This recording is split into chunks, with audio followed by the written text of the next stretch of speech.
precious Jesus.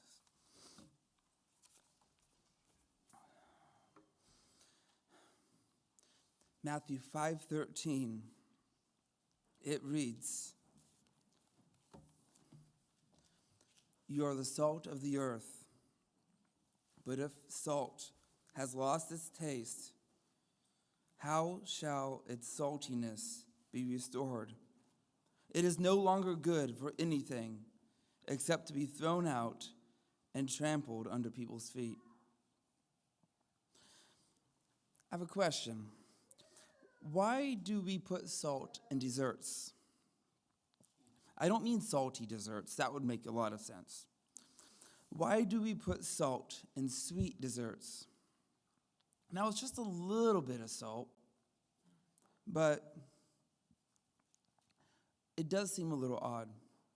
Unless, do you know that a little bit of salt suppresses bitterness and enhances sweetness because of that? Doesn't sound right, but it's true. The act of suppressing bitterness tricks our mind into thinking that it's sweeter. If you like pineapple to be extra sweet, just add a little bit of salt to it, and many other fruits. Our first reaction to make something sweeter is to add sugar, and then we add more sugar, and then all you taste is sugar. But if you just add a little bit of salt, now you're tasting the sweetness of the actual thing and not sugar. If you have other fruit that's bitter, just add a little salt. But if you add too much salt, now you have salty fruit. If you like salty fruit, I guess that's fine. I don't like salty fruit. A little bit of salt enhances the primary flavor. It will bring out sweet, sour, or savory. Salt in high concentrations will reduce the sweetness and it enhances the savory flavors. Salt is a universal flavor improver. It makes things better. Adding salt brings out the flavors without interfering with the flavor itself. Everything else you add will change the flavor in itself. But how does salt lose its flavor? The salt we are familiar with does not do that under normal situations. If you knock it into dishwater or a toddler slobbers all over it, well, it's time to throw that salt away. I've had to do that recently on both accounts. But all the other spices in your cabinet loses its flavor fairly quickly. And there's a good chance that at least some of us here have spices in our cabinet that are no longer good. And there's a great chance that I have in my cabinet that's no longer good. I've had some in there that's probably been in there for a couple years, hidden behind everything else. But the salt is not that way. Salt is different. But it can lose, and it does lose its flavor at times. It does it by the influx of other substances. When salt is overpowered, it loses its flavor. It loses its ability to perform. It loses its saltiness. It loses its ability to be an influencer. That happens sometimes when the salt is mined. It comes into contact with too many minerals, and now the salt is useless, and it's lost its identity. And salt is used for more than just taste, even though it does a great job of it. Salt is used for preserving. It reduces corruption of meat and other foods. There was a town on the west side of Galilee that was well known for its preserved fish by salt. The name of the town itself literally meant salted fish or pickled fish. The preserving qualities of salt were well known at that time as well as now. But if salt loses its saltiness, its preserving power is lost as well. The book of Luke adds something to this conversation about salt. Jesus' words just a little different. Luke 14:34 through 35. It reads, "Salt is good, but if salt has lost its taste, how shall its saltiness be restored? It is of no use either for the soil or for the manure pile. It is thrown away. It is of no use for the soil." If you salt the ground with just a little bit of salt, the proper amount of salt, it will cause plants to flourish. But large amounts of salt will impoverish the land. More than one time in history, a city was destroyed. All the humans and livestock were killed or enslaved, and then the land was covered in salt. It kills the plants, and it makes it much more difficult to build a city there anytime soon. Even to today, some of the areas where the cities were 1,000, 2,000 years later from when they were salted, there are still higher levels of salt in the soil. And then Luke 14:35 says something interesting. It is of no use for the manure pile.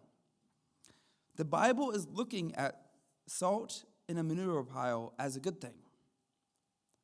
But it shouldn't be done if salt loses its saltiness. Have you ever looked at ingredients of fertilizer, like Miracle-Gro, something? You will find salt. You will probably find more than one type of salt. Salt brings out the best qualities of the fertilizer, and it makes the fertilizer better.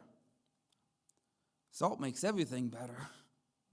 Without salt, the plants will not grow as nice as they do. They won't bud or blossom in the way that they do. Salt is a vital mineral for Earth. We need sodium. Not as much as some of us consume, but we need it. Sodium is an electrolyte. The word salary comes from the Latin word for salt. There have been wars fought, but Jesus wasn't talking about that salt, about the physical salt. He was talking about spiritual salt. He said, "You are the salt of the earth." We are the salt of the earth. Salt is used for taste. We are meant to bring the taste of heaven wherever we go. We are the flavoring agent of this earth. Our taste buds recognize 5 tastes: bitter, salty, sweet, sour, and savory. Salt takes the bitter out of it and enhances the more desirable flavors. We are the salt. We are to take the bitter out and bring out the more desirable flavors. And Christ in us, and we are to deliver that to the world as we are salt. We are to use our saltiness to flavor the world. Just a little bit of salt here, a little bit of salt there, and we bring out the sweetness in the world. And salt is used for preserving. We are the salt that slows down the spiritual decay of those around us. We are the salt who preserve the ways of the Lord, preserve the teachings of God, preserve the life, the power, and the presence of Christ. When I was at Gateway, someone made a joke about how they highlighted scriptures in the Bible with a Sharpie. I didn't find that funny. I hope it was a joke. I hope they don't actually highlight with a Sharpie. If anything, we should highlight everything, but without a Sharpie.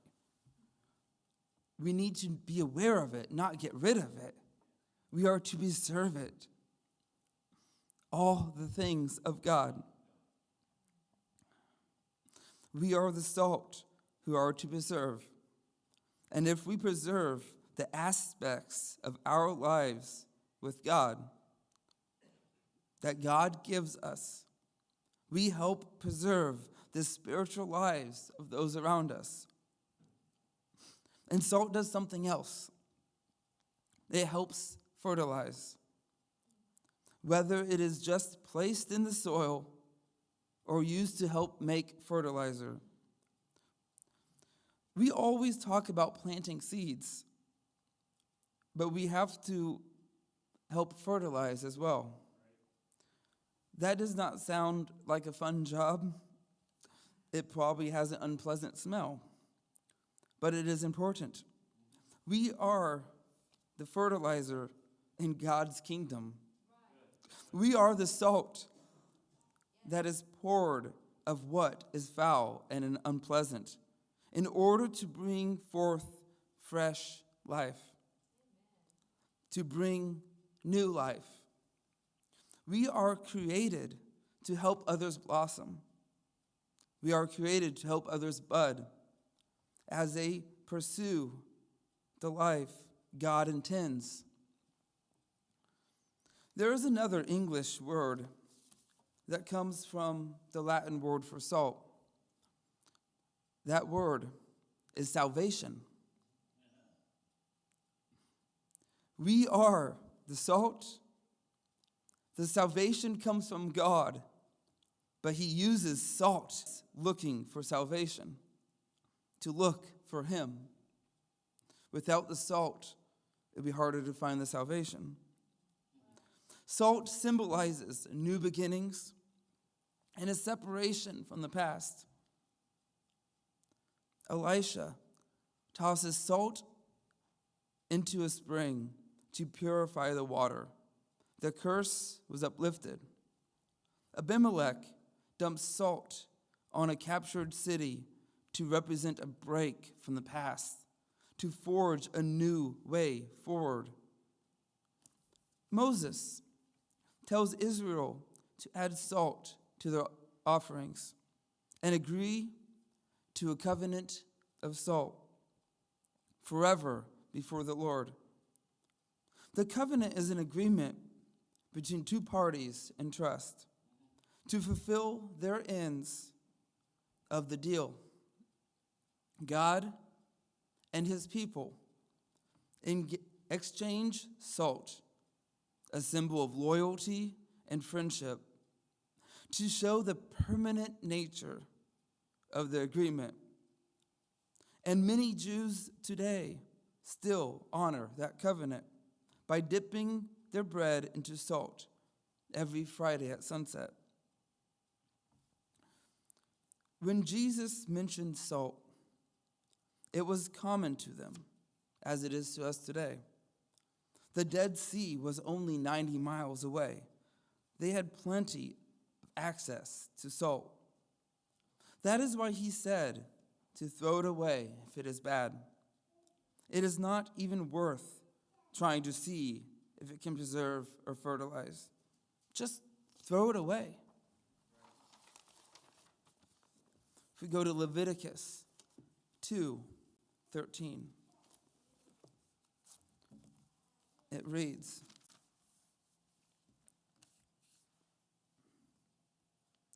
You shall season all your grain offerings with salt. You should not let the salt of the covenant with your God be missing from your grain offering. With all your offerings you shall offer salt. In Numbers 18:19, it reads, all the holy contributions that the people of Israel present to the Lord I give to you, and to your sons and daughters with you as a perpetual due. It is a covenant of salt forever before the Lord, for you and for your offspring with you. We are in a covenant of salt, but we are the salt. So we are in the covenant, but we also have the active duty as salt. We are to represent new beginnings. We are to represent loyalty. We are to flavor, preserve, and even fertilize. And the interesting thing is, when God is talking to them about salt, they were completely aware of this covenant of salt. For him to bring that up, they should have been thinking about this covenant. And then all of a sudden, Jesus looks at them and says, you are the salt. Remember that covenant that was made all that time ago, and you still honor this to try to come close to God as possible? Well, now you're even more involved in it because you are the salt.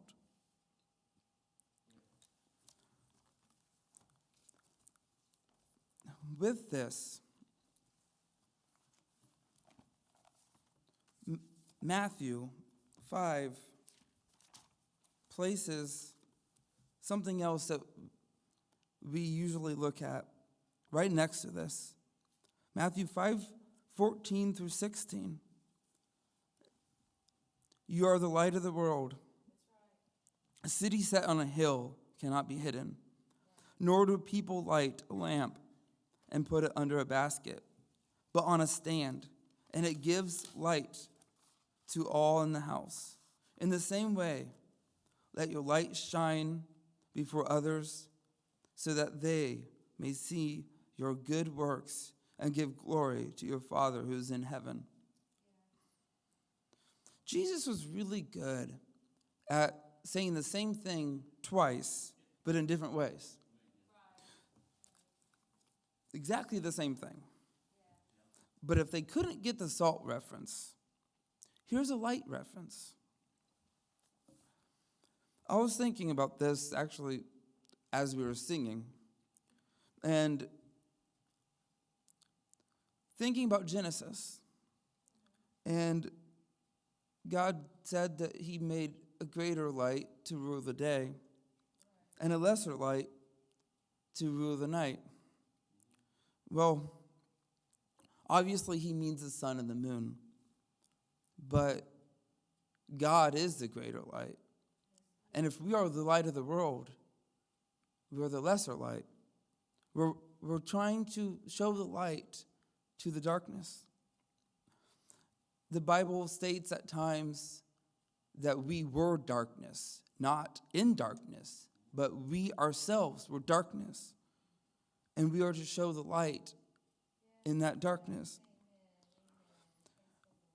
And the word that's used for light in the Hebrew could also mean a reflective surface. So the moon would be a reflective surface. The sun hits it and we see the light from it. That's no different from God with us. God shining his light at us, all we have to do is reflect it out and show how wonderful our God is. How do you get rid of light? Simply just turn it off. You can't turn up darkness. That sounds stupid to say, but that's the only way to get rid of light is you have to turn the light off. But if you're connected to the light will shine. And how does salt become less salty? Contaminate it. You find whatever other minerals, throw it with it, it loses its saltiness. It's the same thing spiritual-wise. How do you turn off light? Simply just turn it off. And the darkness will show. How do we get rid of the salt? We add a bunch of junk in it. And the salt loses its saltiness. And what shows after that? I don't know. Something that's not salt. The lamps that Jesus is talking about the house.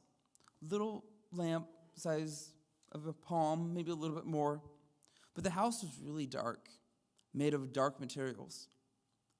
As soon as they light that lamp, it's everywhere in that house.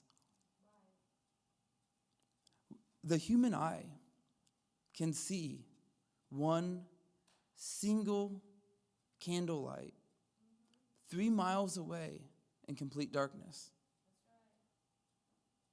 That's an amazing idea.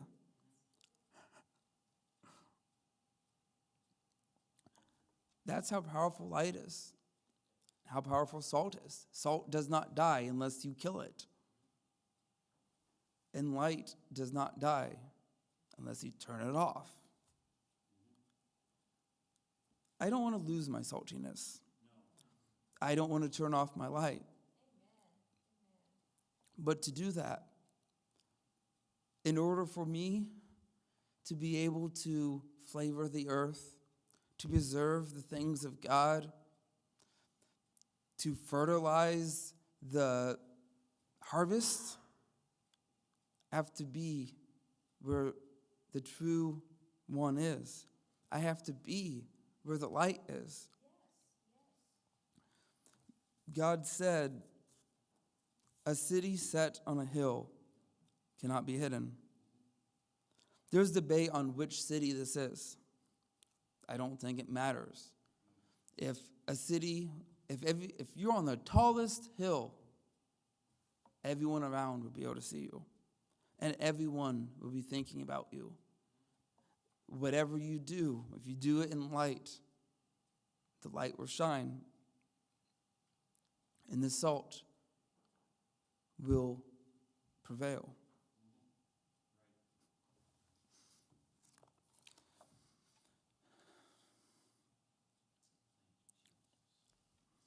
One last thing of this. He says, people light a lamp and put it under a basket. But don't do that. Put it on a stand, and it gives light to all the house. Well, if you happen to be under that basket, there'll be a lot of light there. Everything else won't have it, but just that little bit. You can have a lot of light, but you keep it hidden. If you put a basket over yourself, that little area completely lit, but everywhere else is not.